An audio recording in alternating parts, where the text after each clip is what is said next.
Kun tää video tulee julki, niin tasan 365 päivää sitten mä oon kokenut elämäni isoimman, traumaattisimman, hurjimman ja samalla myöskin elämää eniten vaikuttaneen tapaturman mun koko elämässä, joka on muovannut tästä koko vuodesta ikimuistoisen, vaikean, samalla helpottavan, mutta myöskin niin helvetin kasvattavan.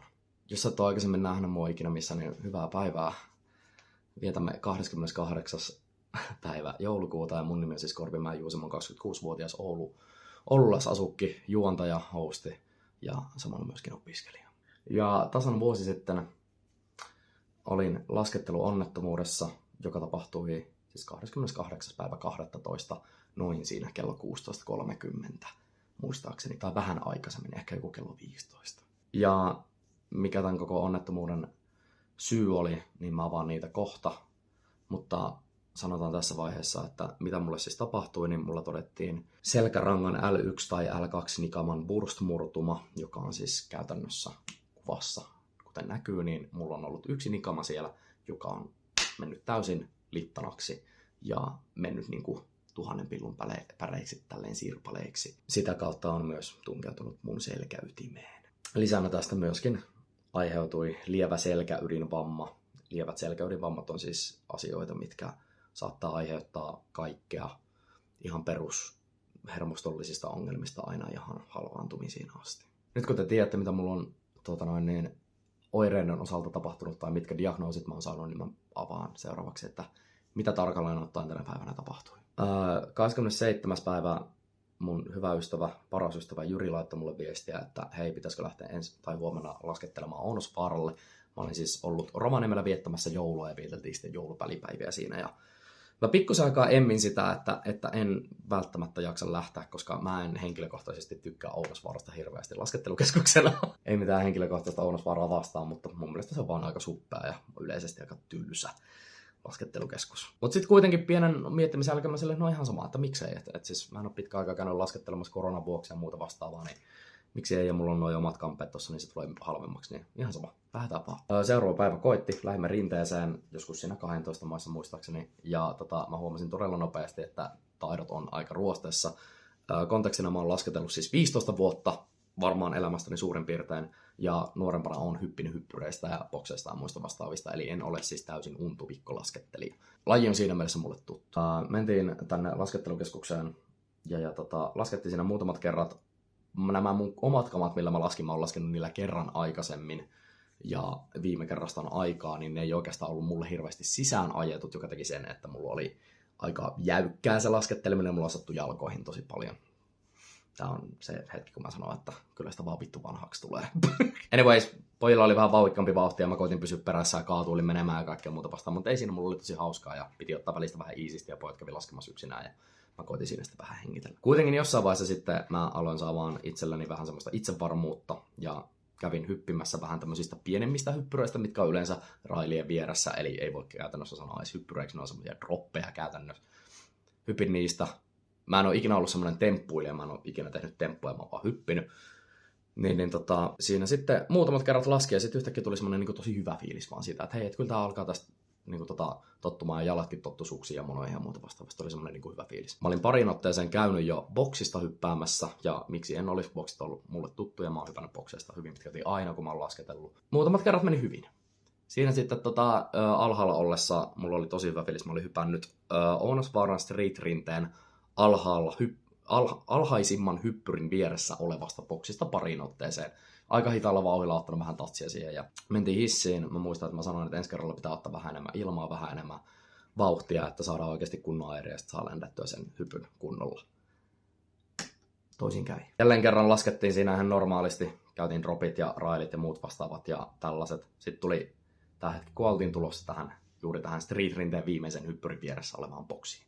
Boksi, jos joku ei tiedä mitä boksi on, boksi ei siis ole käytännössä hyppyri. Boksi toimii sillä tavalla, että sulla on heittokulma, johon sä lasket, ja sit sulla on semmoinen kumpu, eli periaatteessa tää heittonokka heittää sut ilmaan, ja sä ländäät sitten tämän boksin päälle suurin piirtein näille aspekteille. Jostain syystä musta tuntuu, että nimenomaan tämän kyseisen boksin nokkakulma oli todella jyrkkä, eli se periaatteessa tekee sen, että jos sä tuut todella kovalla vauhdilla takapainoisena siihen, niin sä lennät siitä aika epäoptimaalisessa asennossa, ja näin mulle tapahtui juurikin. Tulin siihen boksiin takapainoisena, ensimmäinen virhe, todella kovasta vauhista, toinen virhe, ja mä lensin siitä niin kuin leppäkeihäs. Mä tuun ylös, ja yhtäkkiä mä huomaan, että mä oon ilmassa tämmöisessä asennossa, missä mun pää on tässä, alaselkä tuolla, jalat about tässä, ja mä muistan, kun mä ajattelin, että nyt muuten rysähtää. Mä tuun suoraan alaselkä eellä alas rinteeseen, siihen boksiin, ja mun ensimmäinen tuntemus on tietenkin vitullinen kipu, ja lisäksi se, että mä en tunne mun jalkoja. Ja mun ensimmäinen ajatus oli siinä. Nyt ollaan pyörätuolissa sitten loppuikä. Ja tämän jälkeen, jos mitenkään ikinä mahdollisesti, kuka ikinä tämä oli siis täysin tuntematon ihminen, laski mun takaa, mä luonnollisesti huusin apua ja kivusta ja kaikesta, ja en tuntenut jalkoja, enkä päässyt liikkumaan yhtikäs mihinkään, niin mulle joku laski siihen mun viereen, joku mies, joka otti mua kädestä kiinni ja laittoi käyn mun poskelle ja sanoi, että rauhoitu, hengitä, että apu on tulossa. Että ei mitään hätää, että apu on tulossa. Ja se oli kyllä semmoinen pelastava enkeli, että mä jotenkin sit vaan olin siinä tilanteessa, mä en yrittänyt tehdä mitään peruuttamatonta.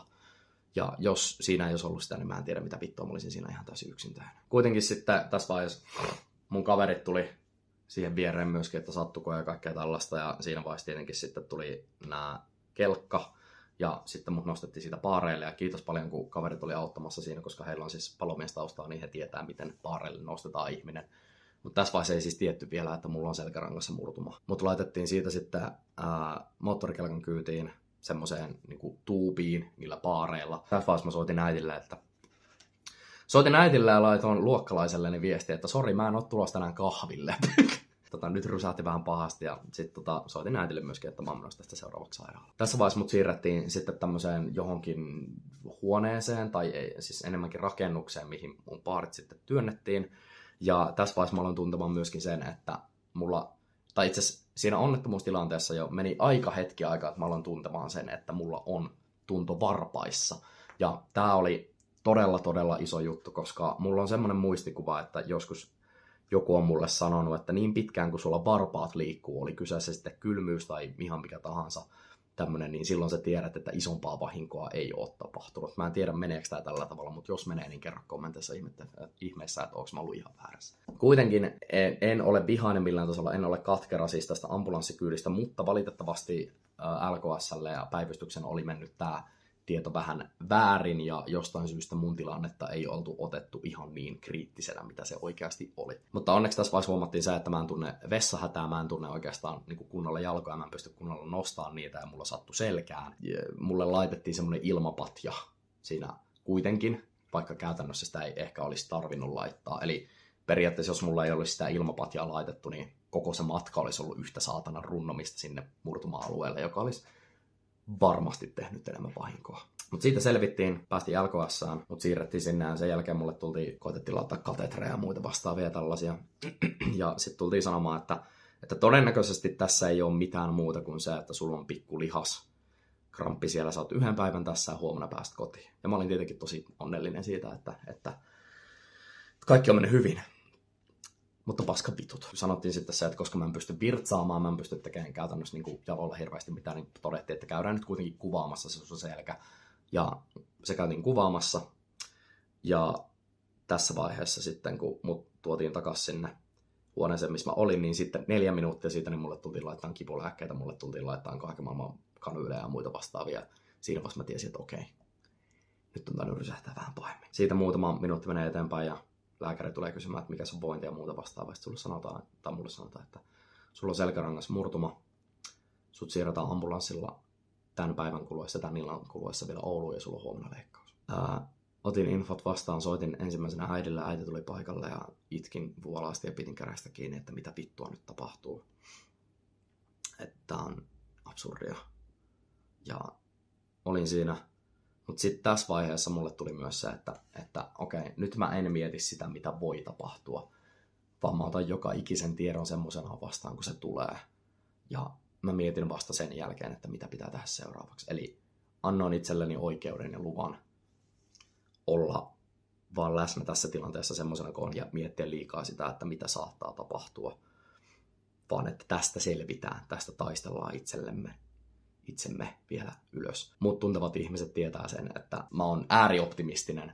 Mä ajattelen joka tilanteesta aina jotain positiivista ja tää fiilis kyllä kantoi tässä tilanteessa ihan helvetin kovaa, koska mulla oli todella vahvasti se, että mitään peruuttamatonta ei ole tapahtunut, niin tästä selvitään. Ja nyt mä seison tällä hetkellä omassa kämpässäni 2 jalalla ja tapahtumasta vuosi, niin voisi sanoa, että aika hyvä lopputulos. Mulle tehtiin siirtoa LKS:stä eli Lapin keskussairaalasta OYSiin eli Oulun yliopistolliseen sairaalaan saman illan aikana. Suuri kiitos mun serkulle, joka sattui olemaan työvuorossa ja nimenomaan vaati, että haluaa olla siinä ambulanssissa, mikä siirtää mut Ouluun. Hän oli siellä, mä en tiedä mitä helvettiä mä olisin tehnyt, jos siellä ei olisi ollut tuttua, koska mä oon todella tuttuihin turvautuva ihminen ja se helpotti mua todella paljon. Sama juttu myöskin, kun päästiin OYSiin ja pääsin tuonne osastolle, niin siellä oli myöskin yksi tuttu hoitaja, hyvä ystäväni vastassa, joka otti mut vastaan ja se oli myöskin mulle semmoinen jotenkin tosi tärkeä paikka, että kummassakin paikassa mulla on ollut joku tuttu ihminen. Ihan sama mitä mulla on tapahtunut, niin mulla on ollut joku tuttu ihminen siellä vastassa, niin se on mulla ollut ihan käsittämättömän iso juttu ja te tiedätte kyllä, ketä te olette ja mä oon oikeasti vilpittömästi koko lopuelämäni kiitollinen siitä. Mä oon sanonut tämän aikaisemmin, mutta mä tuun sanomaan tätä koko lopuelämäni, että mä oon ikuisesti kiitollinen siitä, että te vaan olitte siinä läsnä. Anyways, selkärankaa murtuman kanssa nukuin 1 yön, oli perseestä, oli kivuliasta, mutta onneksi oli hyvät lääkkeet ja näin edespäin. Ja seuraavana päivänä sitten kello 16 tuli ilmoitus siitä, että no niin, Korpimäen Juuso lähtee nyt tuonne leikkaussaliin. Mentiin leikkaussaliin. Tässä vaiheessa haluan sanoa, että jos et ole ikinä ollut leikkauksessa, niin en voi villisti sanoa, että suosittelen kokeilemaan, mutta se kipulääke, minkä sieltä saa, on ehkä maailman parasta paskaa ikinä.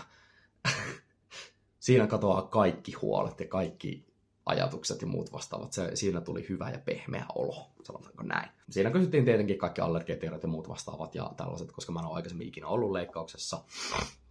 Sitten mä kysyin sitä, että milloin se nukutusaine alkaa tulemaan ja sitten mä sanoin, että ne alkaa pikkuhiljaa sitä nyt tässä laittamaan ja siinä meni sitten pieni hetki. Siinä sitten pieni hetki, kun oli mennyt sitä, niin mä sitten siinä mietiskelin ja sitten mä kysyin niin kuin ääneen, että kauanko siinä suurin piirtein menee, että se unilääke niin kuin alkaa vaikuttamaan. Ja sitten se hoitaja, joka laittoi sitä katsomaan vaan silmiä, etköhän sä huomaa, että missä vaiheessa alkaa vaikuttaa jo kanveesiin saman tien. Herään noin 5,5 tuntia myöhemmin heräämöstä. Leikkaus itsessään oli kestänyt muistaakseni 3,5 tuntia, eli kyseessä oli todella iso ja laaja leikkaus, koska mulle tehtiin lonkasta luun siirto sinne selkärankaan, eli mulla on lonkasta otettu pieni palanen luuta, mistä on tehty uusi nikava mulle selkärankaan, ja tässä näkyvästä kuvasta näkyy myöskin, että mulle laitettiin sinne myöskin tuollaiset rautaproteesit, jotka tukee sitten sitä luutumisprosessia ja myöskin sitten auttaa siinä aspektissa, että ei pääse tapahtumaan mitään vahinkoja. Eli periaatteessa se tukee sitä, ja ne on koko mun lopuelämäni siellä, eli voisiko sanoa, että voitte tulla koettaa, mulla on aika vitun rautainen selkäranka. Mä oon tosi paljon, niin mulla oli pakko heittää toi. Ei mitään, leikkaus oli tehty ja tässä vaiheessa pitää sanoa se, että mulle sanottiin, että näitä leikkauksia tehdään todella paljon. Mulle ei sanottu sitä, että tää on todella vaikea leikkaus. Mulle sanottiin, että lähtökohtat on todella hyvät, koska sä oot nuori. Mulle ei sanottu sitä, että koska kyseessä on leikkaus, joka on nimenomaan selkäytimeen ja selkärankaan liittyvä, niin siinä on hyvin pitkälti 50-50 chance, että halvaannunko mä vai en. Ei nyt tasan tarkkaan, mutta se on todella, todella tarkkaa puuhaa. Ja mulla on ollut se kyseinen pirstaloitunut noin lähellä, että ne pirstaleet on tunkeutunut selkäydinkanavaan, joka tarkoittaa sen, että todennäköisesti mä olisin halvaantunut. Mutta leikkaus all in all meni todella hyvin.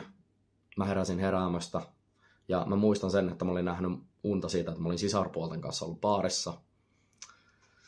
Prioriteetit kunnossa. Mutta ei siinä mitään. Siinä sitten olin heräämässä ja luonnollisesti aika tokkuroissa ja muuta vastaavaa, mutta sitten olin puhelimella siinä samalla ja sitten sanoin, että on tässä herännyt ja kaikkea tällaista ja että leikkaus on mennyt hyvin. Ja mä tunsin mun jalkani, niin mä tiesin, että hei, tää on varmaan mennyt aika hyvin nyt. Ja mulle sanottiin just, että leikkaus on mennyt hyvin ja sut siirretään tästä osastolle sitten jossain vaiheessa. Siinä heräämässä olin varmaan 1.5 tuntia ehkä, jonka jälkeen sitten mut siirrettiin osastolle missä mä olin aikaisemminkin ollut, kunnolla lääkettä vaan ja kaiken maailman kajaalit ja muut vastaavat. Ja tuossa näette kuvan siis minusta leikkauksen jälkeen, tai leikkauksen jälkeisen yön jälkeen.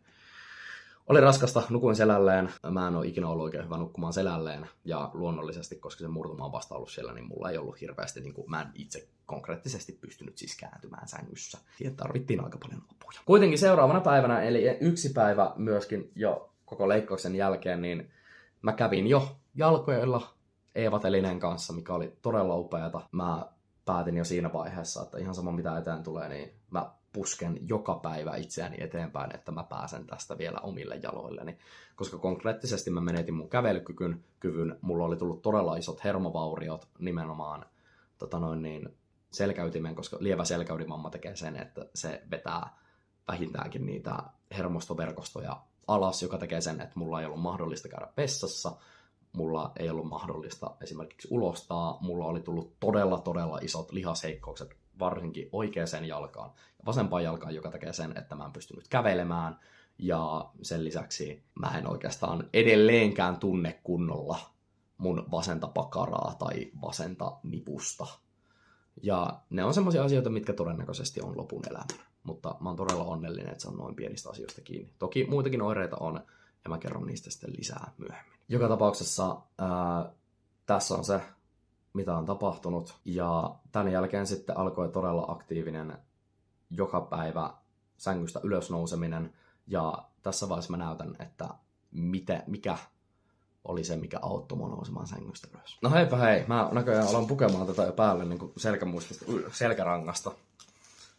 Pun intended. Mutta tämä tässä on, mä en tiedä tämän virallista nimeä, mutta tämä on jonkun sortin tukiliivi, mutta mä sanon tätä panssaritukiliiviksi. Ja se on siis tällainen kapistus, mistä löytyy ihan älyttömästi kaiken maailman tällaisia juttuja, mutta kaiken keskiössä on siis tämmöiset levyt, jotka täällä on. Nämä on siis jonkun sortin rautaa, en tiedä tarkalleen, että mitä, mutta mä puen tämän seuraavaksi päälle. Tää oli se niin kuin mun ihan ykkösjuttu, ja se oli myöskin sääntö, mikä mulle sanottiin sen jälkeen, kun mut leikattiin, että kun tää leikkaus on tehty, niin mun selkäranka on todella kriittisessä tilassa luonnollisesti, koska sen pitää luutua, niin tää tuki mun selkää, ja tää teki sen, että mä en päässyt tekemään mitään hirveän äkkinäisiä liikkeitä, ja se siis istuu päälle käytännössä näin.